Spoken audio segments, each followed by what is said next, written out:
Hola amigos, ¿cómo están? Beto Astorga por acá, un gusto poder saludarles a todos ustedes en una nueva edición de Conexiones Virtuosas, un podcast de crecimiento personal y bienestar integral del ser. Me salió como integral. Bueno, el día de hoy tengo una tremenda invitada que se la pasa recorriendo el mundo, se la pasa en viaje y que me honra que estés acá también porque siento que la energía hizo que llegara acá. Hoy día nos acompaña Komal Dadlani, también conocida como Komi Yoga en las redes sociales. Bienvenida a Conexiones Virtuosas. Muchas gracias, Beto. Estoy muy contenta de estar acá. Sí, yo también estoy muy contento que estés acá. Te la pasas viajando, tú, po. Nos contó hasta que logramos coordinar. Claro, sí, fue así. Es un sueño que se ha hecho realidad. Siempre quise poder llegar a más alumnos y finalmente se está dando en este momento. Mira qué maravilloso. Sí. Oye, bueno, hoy día vamos a hablar de un tema que para mí es muy importante porque es el eje principal de este podcast, es uno de los dos pilares, y que es el bienestar integral del ser.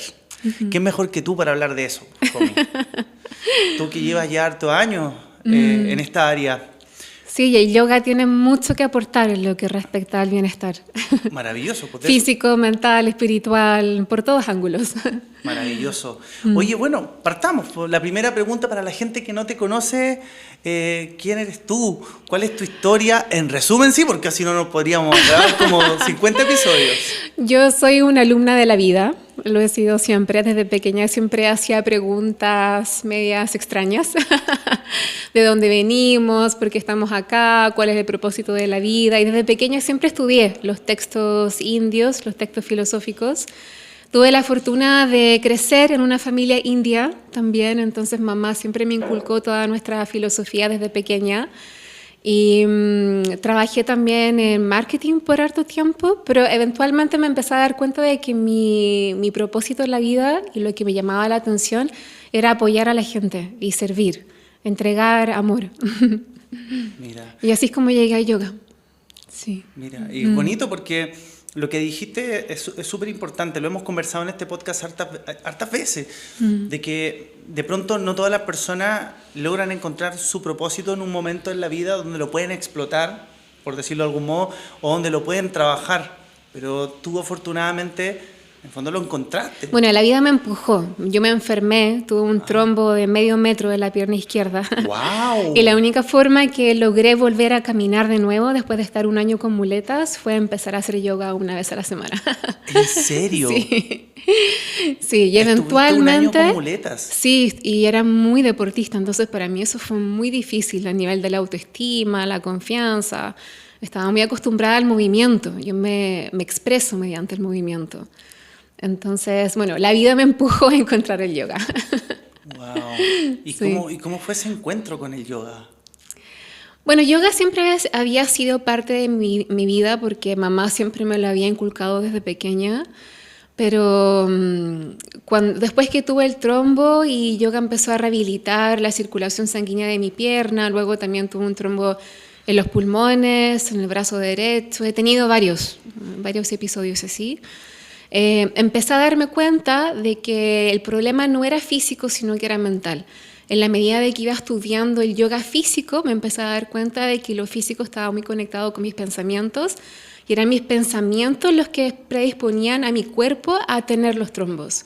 Y así fue como me empecé a meter en la parte filosófica del yoga, que es lo que mayoritariamente hago hoy en día. Hoy en día enseño filosofía yógica a centros de yoga en Estados Unidos, en Inglaterra, en España, en Chile también.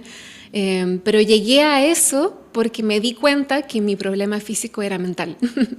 De alguna forma se generó un ciclo virtuoso en tu vida, que desde la crisis y desde un problema, de algo que manifestaste a través de tus pensamientos, también llegaste a tu virtuosismo.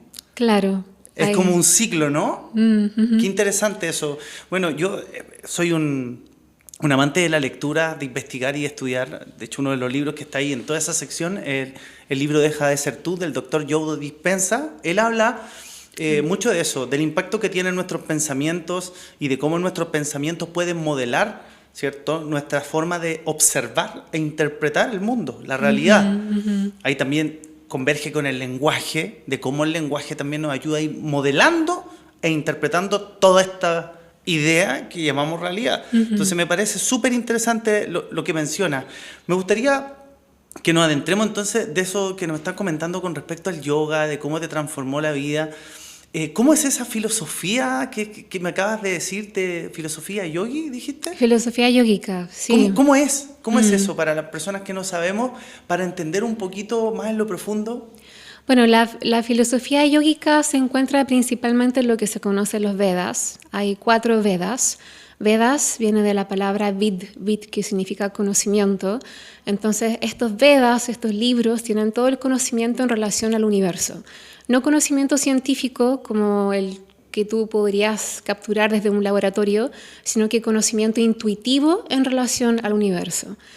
Cuál es la razón de ser del ser humano, qué es el alma, de dónde viene el alma, cuántas almas hay una o hay varias, por ejemplo. Todas estas preguntas se responden en los Vedas, y en los Vedas también se explica de dónde vienen los pensamientos, cuál es la naturaleza del pensamiento y la incidencia que tiene el pensamiento en el cuerpo también. Wow. ¿Y cuál es esa incidencia que tiene en el pensamiento? Bueno, el pensamiento es energía y el cuerpo en sí es energía. Nosotros en yoga generalmente hablamos de tener 3 cuerpos: el cuerpo físico, que es el cuerpo con el cual nosotros podemos interactuar mediante nuestros sentidos. Luego tenemos el cuerpo más sutil, que también es físico, pero es de una materia menos densa y por ende no puedo interactuar con ese cuerpo mediante mis sentidos físicos. Tengo que interactuar con ese cuerpo mediante mi intuición. Y luego también hay otro cuerpo, que es el cuerpo causal, que también es físico, también está hecho de materia, pero de una materia incluso más sutil. Y todos estos 3 cuerpos vienen originalmente del pensamiento, de las tendencias mentales que nosotros cultivamos en nuestro día a día, que hemos cultivado en vidas pasadas, y lo que nos enseñan los Vedas es que nuestra experiencia de vida y nuestro día a día, nuestro cuerpo también se va a mostrar dependiendo de cómo nosotros adiestramos nuestro pensamiento. Uno de esos vehículos principales es la respiración, que yo sé que era un tema de mucho interés. En el Hatha Yoga Pradipika, por ejemplo, se dice de que la respiración y la mente son una, que la respiración y los pensamientos son como el agua y la leche. ¿Te has dado cuenta de lo que ocurre cuando mezclas agua y leche? ¿Qué pasa con el agua y leche? Se siente como que se ve medio transparente, ¿no? Se mezclan por completo y no logras distinguir. Claro, se vuelve como un poco más acuoso todo eso. Claro, y no logras menos distinguir denso. Entre el agua y la leche, se vuelven uno. Versus si tú mezclas agua y aceite, se repelen. Se repelen y se separan. Entonces, en los Vedas, en estas escrituras donde está todo el conocimiento intuitivo en relación a nuestro cuerpo y nuestra mente, se dice de que nuestra mente y la respiración, los pensamientos y la respiración son como el agua y la leche. Nosotros, en la medida que pensamos, impactamos nuestra respiración, y en la medida que nosotros respiramos podemos impactar nuestro pensamiento. Entonces, una de las herramientas principales que se utilizan en yoga para impactar nuestro pensamiento y así impactar nuestro cuerpo, que está hecho de pensamientos, es la respiración. Me encanta, Tómico. Yo hace un tiempo estuve viviendo algunos episodios de ansiedad y estrés muy duros, muy complejos, donde me costaba dormir. Entré en un estado, yo le digo, de máximo cortisol. No podía dormir, imagínate, me daba terror acostarme, no quería acostarme. Y uno de los ejes principales que me ayudó, gracias a una amiga que es panelista de este podcast, Pía Aguirre, le mandamos un saludo a la Pía. Ella me hizo varios ejercicios de respiración para volver a regularme. ¿Qué importancia tiene la regulación para el ser humano hoy en día y cuánta importancia le damos realmente a ella? Porque he escuchado mucha gente que dice que respiramos pésimo. Claro, la respiración es espejo de las emociones. Y la respiración, y nosotros podemos utilizar la respiración para tener un impacto de las emociones. En el caso de la ansiedad, ese estado en los Yoga Sutras de Patanjali se conoce como Vikshipta. Patanjali, un yogi que meditó y que practicó muchas posturas, muchos ejercicios, se dedicó mucho a su práctica, llegó a un estado muy elevado de conciencia donde pudo entender cómo era que se estaba mostrando la energía a nivel mental y corporal para producir el efecto de la ansiedad y también para producir el efecto de la depresión. Wow. Y en ambos estados él observó de que había mucha energía, incluso en el estado de la depresión, que nosotros tendemos a asociar como un estado donde no hay energía. Él observó de que había mucha energía, pero estaba erráticamente organizada en ambos, en el estado ansioso, que se llama vikshipta, y en el estado depresivo, que se llama muda. Y él identificó de que si nosotros regulamos la respiración, que se conoce como prana y yama, prana es respiración, yama es regulación, nosotros podíamos transformar cómo estaba estructurada esa energía mental para luego producir la sensación de paz. Entonces, la regulación es muy asequible en lo que respecta al yoga, y eso es lo que siempre me ha gustado, porque es una filosofía que te empodera, te ayuda a reconocer de que como tú te sientes y los estados mentales y emocionales que pueden afectarte son producto de cómo está una energía organizada, no son determinantes de tu personalidad. Puede ser de que seas más sensible a ellos por experiencias pasadas, pero sí puedes hacer algo al respecto. Te empodera, ayudándote a reconocer de que esto es un campo energético que tienes que cambiar y entregándote herramientas como los ejercicios de respiración, el pranayama, la regulación de la respiración, para incidir en este estado.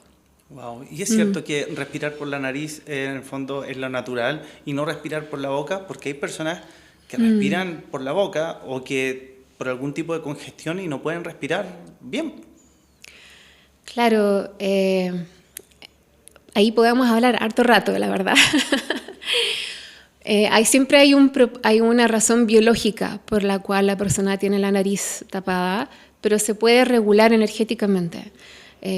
Primero, la persona tiene un desequilibrio energético en lo que respecta a los dos canales energéticos más importantes de todo el cuerpo astral, que son Pingala, que es el canal energético que comienza en la aleta derecha y que tiene una gran incidencia en el sistema simpático del sistema nervioso. Y luego está Ida, que comienza en la aleta izquierda y tiene un gran impacto en el sistema parasimpático.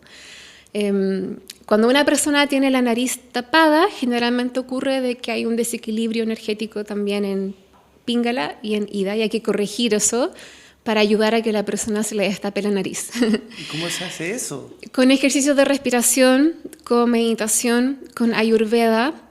Mucho del bloqueo energético que está a nivel de la nariz tiene que ver con ama, que son toxinas que se acumulan a raíz de una dispersión mental, incapacidad de digerir eventos del pasado.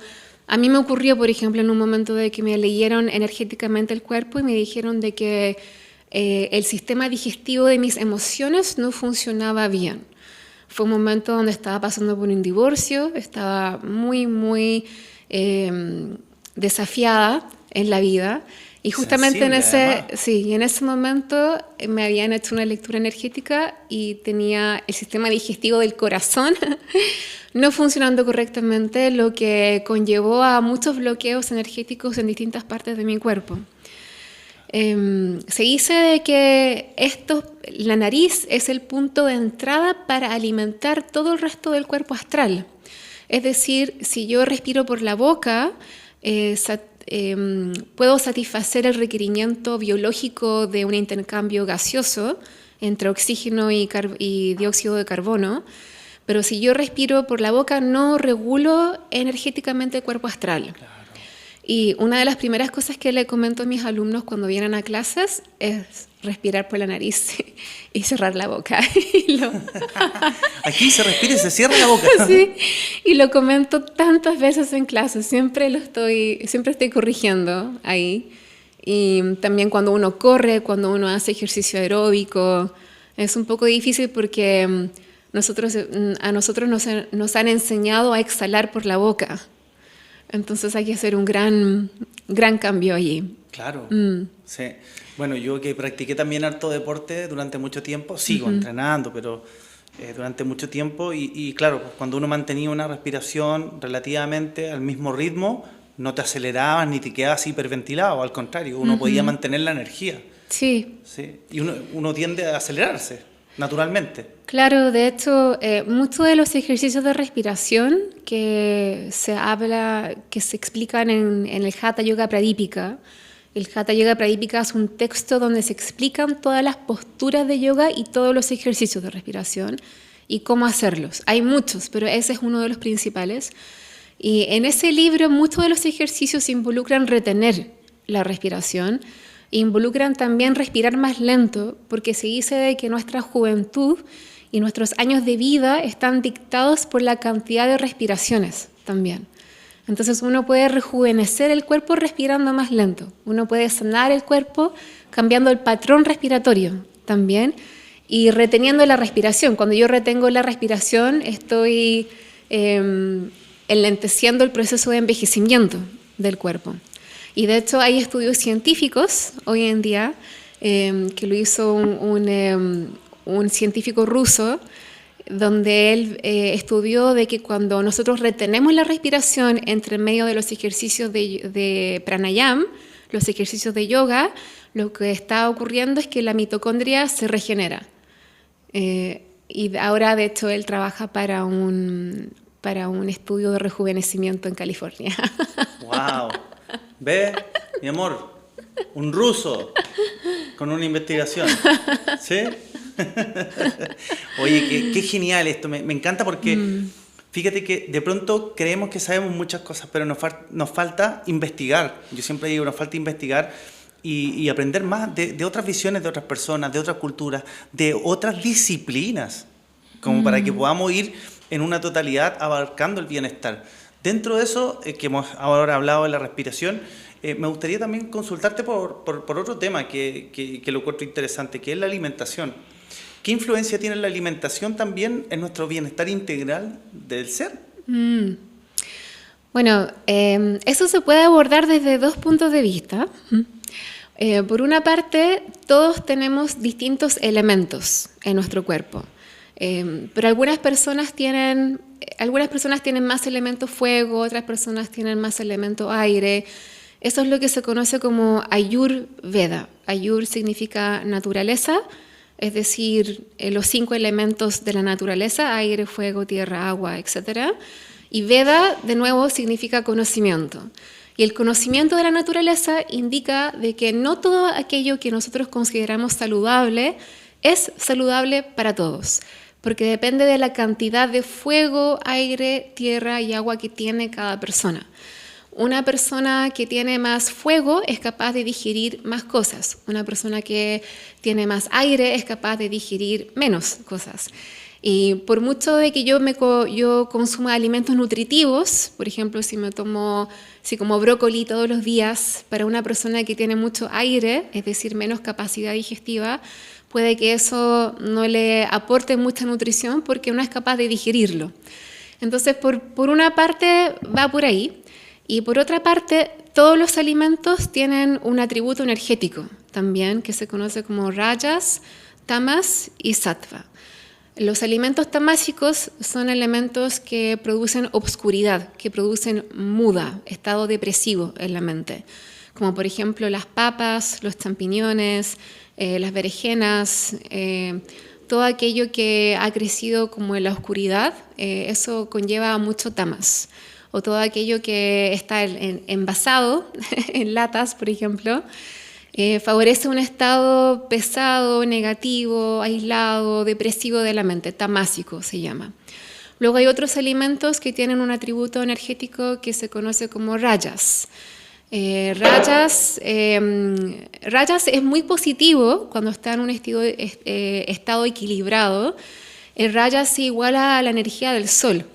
Rajas lo que hace es ayudarnos a tener iniciativa, creatividad, liderazgo, trabajo en equipo, pero cuando hay muchos rajas y eso se sale fuera de equilibrio, eso se convierte en prepotencia, en egoísmo, en dominancia, en querer ser mejor que tú, quiero destacar, ya no quiero ayudar, por ejemplo.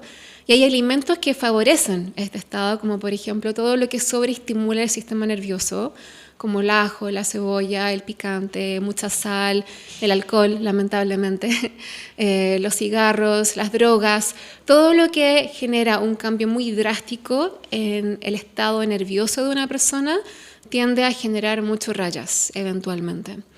Y luego están los alimentos que son más sáttvicos. Sáttvicos viene de la palabra sat. Sat significa verdad, pureza. Por ende, estos alimentos nos ayudan a traer a la luz nuestra pureza, nuestra verdad. ¿Qué es nuestra verdad? Los atributos del alma. ¿Cuáles son esos atributos? El sentirme bien conmigo mismo, sentirme completo, la capacidad de perdonar, la capacidad de avanzar. Y estos alimentos son los alimentos frescos, los alimentos que están cocinados con especias sáttvicas, como por ejemplo el cardamomo, el hinojo. Bueno, ahí hay una lista tremenda de todo eso. Es un tema bastante grande lo que respecta a la Ayurveda. Todos los vegetales, los cereales, los lácteos son muy sátvicos en general. Ya. Oye, este tema está súper interesante. Sí. Yo quiero darte las gracias por darte el tiempo y por tomártelo con la profundidad que amerita. Yo te lo agradezco muchísimo. Siento que estoy aprendiendo contigo, pero en un 200%. Vamos a hacer una pausa para continuar en un próximo episodio. Esto era en una parte 2. Estamos acá en Conexiones Virtuosas. Hoy junto a Comi Yoga. Recuerden seguirla en las redes sociales, ¿eh? Tienen que buscarla y tienen que seguirla. Y Yogi. Continuamos. Yogi. Comi Yogi. Comi Yogi. Ahí está. Me confundí por el Comal. Sí. Lo tenía tan presente aprendérmelo bien. Dije, no me puedo errar. No es un nombre fácil, sí. Pero es mágico. Pero tiene Gracias. magia. Nos vemos en la siguiente parte. Chau, chau.